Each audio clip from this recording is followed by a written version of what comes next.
Assalamualaikum warahmatullahi wabarakatuh. Selamat pagi anak-anak. Bagaimana kabarnya hari ini? Semoga kita selalu dalam keadaan sehat. Amin. Sebelum belajar, alangkah baiknya kita berdoa terlebih dahulu dengan membaca basmalah bersama-sama. Bismillahirrahmanirrahim. Pada kesempatan kali ini, Ibu akan membahas tema 4, globalisasi, subtema 1, globalisasi di sekitarku, pembelajaran kedua. Langsung saja ke materi. Coba perhatikan gambar berikut ini. Tahukah kamu bahwa batik Indonesia sudah mendunia? Ini membuktikan bahwa produk Indonesia juga mampu bersaing di era globalisasi. Sebagai warga negara Indonesia, aku sangat bangga dengan hal tersebut. Ayo kita cari tahu lebih lanjut tentang bagaimana produk batik bisa mendunia. Hani, anak seorang pengrajin batik. Ayahnya seorang pengusaha kain batik. Dahulu usaha ayah Hani kecil. Ayah Hani terus berusaha mengembangkan usahanya sehingga kain batiknya bisa terjual sampai luar negeri. Ayah Hani menggunakan reklame untuk mempromosikan produk batiknya. Berikut adalah reklame milik ayah Hani. Coba kalian amati reklame Nusantara ini. Terdapat beberapa keterangan, ada tulisan di sana menyediakan berbagai corak dan warna menarik khas Indonesia dan gambar tentang batik. Nah, ada yang tahu apa itu reklame? Reklame adalah suatu media yang terdiri dari tulisan dan gambar yang menyampaikan informasi. Lalu, apa tujuan dari reklame? Yaitu untuk menyampaikan informasi, untuk menarik perhatian masyarakat, mengenalkan suatu produk kepada khalayak umum, mempengaruhi masyarakat untuk membeli suatu produk, membangun kesan baik masyarakat terhadap suatu produk. Apa saja jenis-jenis reklame? Yaitu ada iklan, baliho, spanduk, brosur, poster, dan sebagainya. Tentu kalian sudah pernah melihatnya seperti iklan yang suka ada di TV, brosur, poster, baliho, spanduk yang suka ada di pinggir jalan. Nah, itu semua adalah jenis-jenis reklame. Adapun ciri-ciri reklame yang baik adalah informasi jelas dan mudah untuk dimengerti. Yang kedua, memuat informasi yang bagus atau benar, mampu menarik perhatian orang dan mudah dimengerti. Reklame ada yang bersifat komersial dan non-komersial. Komersial digunakan oleh pedagang untuk menawarkan barang atau produknya.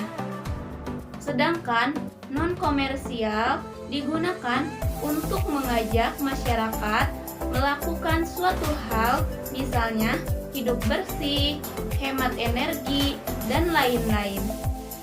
Reklame harus menarik. Hal-hal yang harus diperhatikan dalam membuat reklame adalah sebagai berikut. Yang pertama, slogan jelas dan mudah dimengerti. Yang kedua, bahasa baik dan menarik dengan ukuran huruf yang sesuai. Yang ketiga, ilustrasi menarik dan mudah diingat. Yang keempat, tata letak gambar dan tulisan baik. Amati lingkungan di sekitarmu, tulislah reklame yang pernah kamu temui, berilah pendapatmu, apakah reklame tersebut dapat dikatakan baik? Ibu akan memberikan contoh reklame billboard Extra Joss. Reklame tersebut tergolong iklan yang baik karena dua alasan. Yang pertama, iklan tersebut menggunakan garis-garis tegas dan warna yang mencolok. Penggunaan kedua elemen ini sesuai dengan target konsumen yang diinginkan, yaitu para pria yang membutuhkan tenaga ekstra saat bekerja. Selain itu, elemen yang kedua adalah bahasa yang singkat namun persuasif. Bahasa yang digunakan seolah-olah menyampaikan pesan bahwa produk yang dipasarkan sesuai dengan kebutuhan para pria untuk mendapatkan tenaga ekstra dan cepat. Setiap manusia memiliki kebutuhan yang berbeda-beda. Perbedaan kebutuhan tersebut menyebabkan keberagaman kegiatan ekonomi di masyarakat. Ada masyarakat yang melakukan kegiatan ekonomi berupa produksi, distribusi, atau konsumsi. Contoh kegiatan ekonomi produksi yaitu petani jagung, peternak ayam, dan nelayan.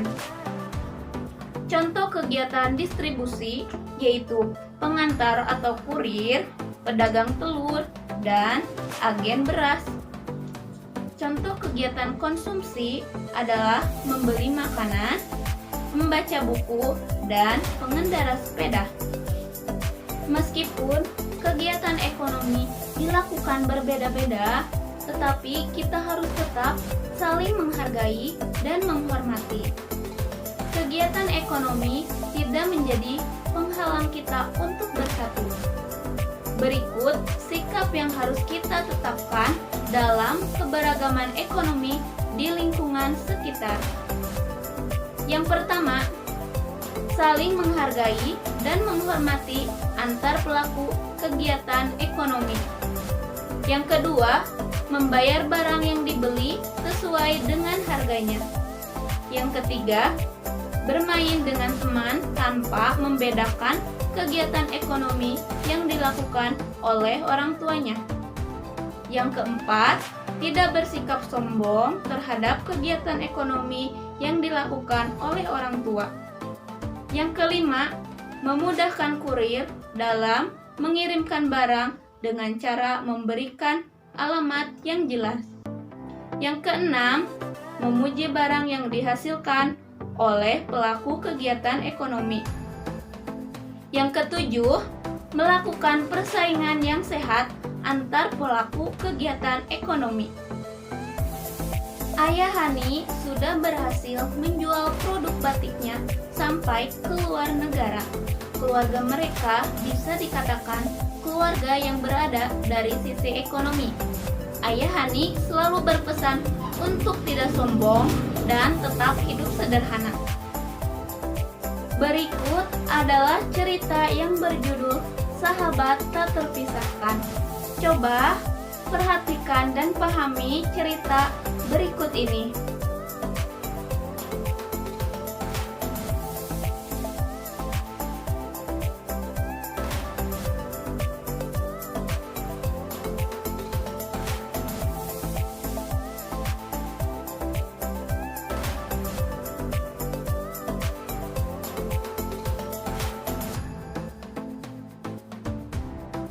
Setelah membaca cerita tersebut, coba jawablah pertanyaan berikut ini.